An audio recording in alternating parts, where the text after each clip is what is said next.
The views expressed on the Nova Society are those of the panelists and guests and do not necessarily reflect the views or opinions of the Phoenix Research Institute or any institution which any panel member is associated. I'd like to welcome everyone back to the Nova Society. I'm your host, Dr. Brooklyn Ann Weldon, and I'm here with my panel, Dr. Scott Gershwer and Dr. Mark Bound, and today we are answering listener emails, and we have a question from Amanda, who lives in Cincinnati, Ohio. Amanda asks, Canada is saying they intend to meet NATO spending targets earlier than expected, and that they also intend to reduce their reliance on U.S. capabilities. Germany, too, is ramping up its military. Is the U.S. no longer a major player in NATO? What about the rest of the world? Are we still in NATO? That's the question. Are we really still in NATO?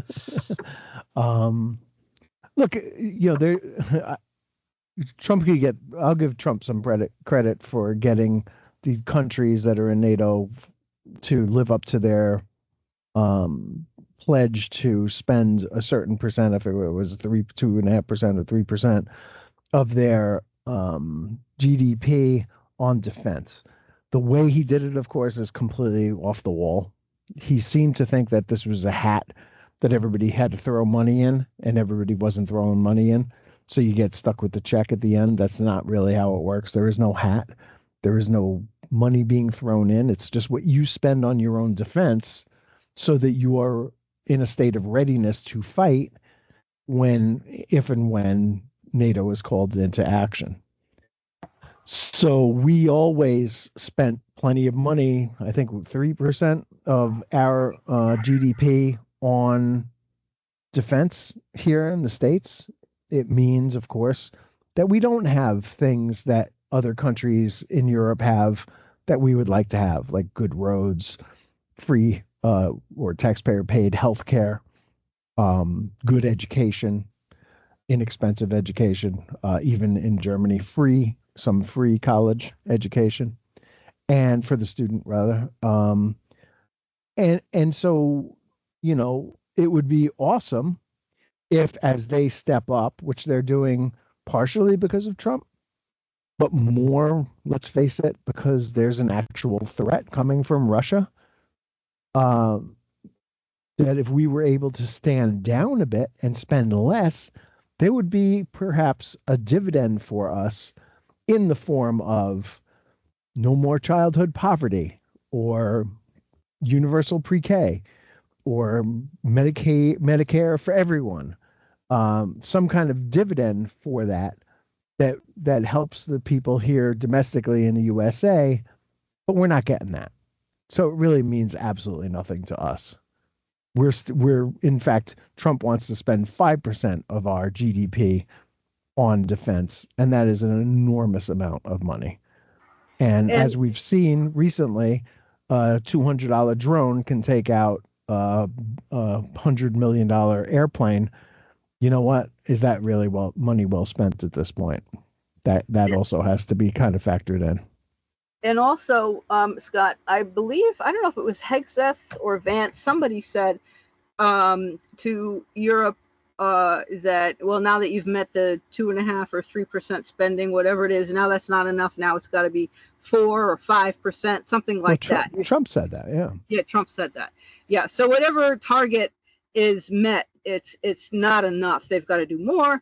And of course, now we're going to be spending, $1 trillion in defense and going with much less here domestically, except for the wealthy who get their gigantic tax cut at the expense of everybody else.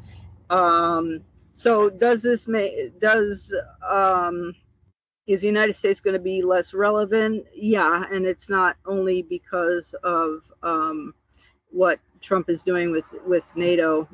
It's the tariffs and the way both Trump and Vance have been speaking to allies and other people around the world, which is one reason why the Chinese, for instance, Xi's advisors will never let President Xi come to the Oval Office to speak with Trump because of how Trump has treated other people who have come here. They're not going to allow their president to be browbeaten or put in that situation where he could be completely humiliated.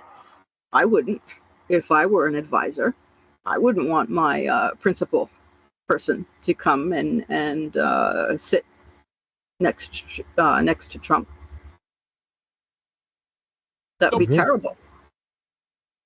Well, and I'll say this. I agree with Scott in the sense that you got to give Trump credit for getting Europeans and the Canadians and everybody else to spend more money on defense, all for the wrong reasons, not for the reasons that most of his base believes, because he's some big strong man that bullied them into doing it. They did it because they can't rely on the United States. They believe that in his first term. They believe it. They now even more firmly believe it in the second term. We are not who we used to be. And the Europeans and the Canadians basically are saying, hey, we can do this, and we can't rely on the United States. So the fact that, people, all star-spangled bannered, wonderful that we like to think that we are, the rest of the world at one time probably thought that, but in the era of Trump, they don't think that anymore. We are no longer reliable. We can no longer be trusted. We are transactional. So yeah, there's, and as we pointed out before, our army could be for hire. We could become a mercenary, which makes us a pariah. And many of these countries are saying, you know what? Hey, back in the day, the American people had some sense. They elected leaders. We may not have always agreed with the leaders that they elected, but at least the United States as a nation always was the United States. They were reliable. They, you could trust their word. And even though they made a whole bunch of mistakes, and we made all sorts of foreign policy mistakes, at least they did it for the right reason. What they believed was the right reason. Their heart was in the right place. They don't say that about us anymore. So, NATO, when we started this out, gee, are we still in NATO? You don't hear about it anymore. And I think that they've now moved on. And I think the world is moving on from the United States. And that is not good for us as a country. And Scott has a great point. If we didn't spend all that money on defense, and I still haven't figured out who exactly we're supposedly defending against, you could have a better life here in the United States. Yeah. You could have a really good life here, but when you're spending on, and now the administration wants to spend more on defense. On that Golden Dome.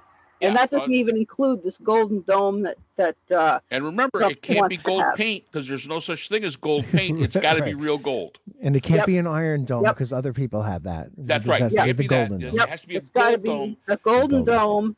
It's going to be a big, beautiful gold dome wall.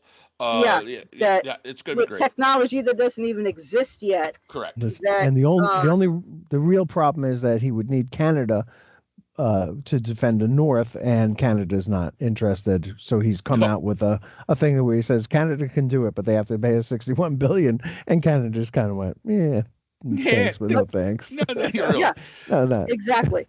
And it's I remember, I think it was Marco Rubio way back at the early Trump beginning of this whole fiasco back in January, February, I don't remember, who said, I might have been regarding the tariffs, well, they have to deal with us.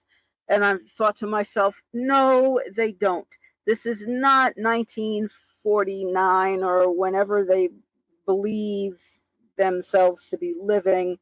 The world does not have to deal with the United States anymore.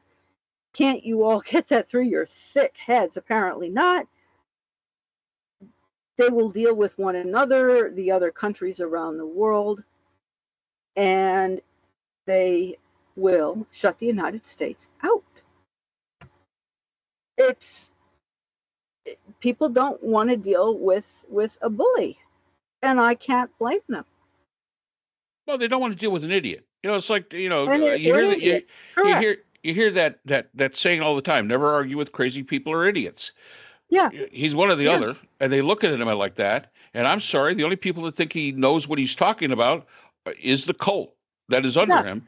and the Republicans that think that, riding his shirt tail is going to be good for them. So, the rest of the world. Exactly. They're not afraid of him.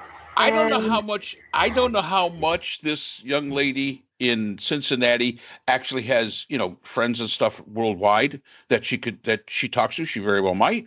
And that might be why this question is now, it came up, because she's heard things from maybe people that she knows from foreign countries. But we do speak with people in foreign countries. We have colleagues and friends and all that stuff. And they're looking at us like, what in the hell are you people doing? Or they laugh. Because they laugh. It's they either feel sorry for us, or they laugh because they don't know what else to do. It's just staggering to the point where people really cannot quite believe what is happening. And we are, as you say, pariah.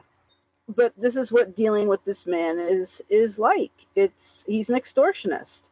And people in this country do not seem to understand, or they're afraid, the way the Republicans are. I mean, the Republicans could stop this.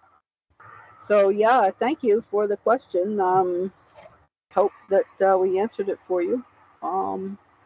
We do hope to see everyone next time, where we will again be answering listener emails. So please keep your questions coming. And do stay safe, and remember that Saturday is a day to protest. It's No King's Day. Protest peacefully, and we will see you next time. Stay safe and stay informed. Take care, everyone. The Nova Society is a production of Nova Society Media, a division of the Phoenix Research Institute. We'd like to thank our production partners, Buzzsprout, who hosts the Nova Society, Audacity, our editing partners, Apple iTunes, the largest source of podcasts and music on the internet, Spotify, the most popular platform for the Nova Society, and iHeartRadio, your source for all things music and podcasting. The Nova Society is available on all of these and other quality platforms listed in our description. We'd also like to thank all of our listeners. Without your support, the Nova Society would not be possible. If you have a question or comment, we can be reached at nova.society.podcast@gmail.com. So for Dr. Brooklyn Ann Weldon, Dr. Scott Gershwer, and all of our production partners here at the Nova Society, I'm Dr. Mark Bound. Remember, the true power in society is knowledge. Thanks for listening, and we will see you again next time. Hi, everyone. This is JJ, the co-founder of Good Pods. If you haven't heard of it yet, Good Pods is like Goodreads or Instagram, but for podcasts. It's new, it's social, it's different, and it's growing really fast. There are more than 2 million podcasts, and we know that it is impossible to figure out what to listen to. On Good Pods, you follow your friends and podcasters to see what they like. That is the #1 way to discover new shows and episodes. You can find Good Pods on the web or download the app. Happy listening!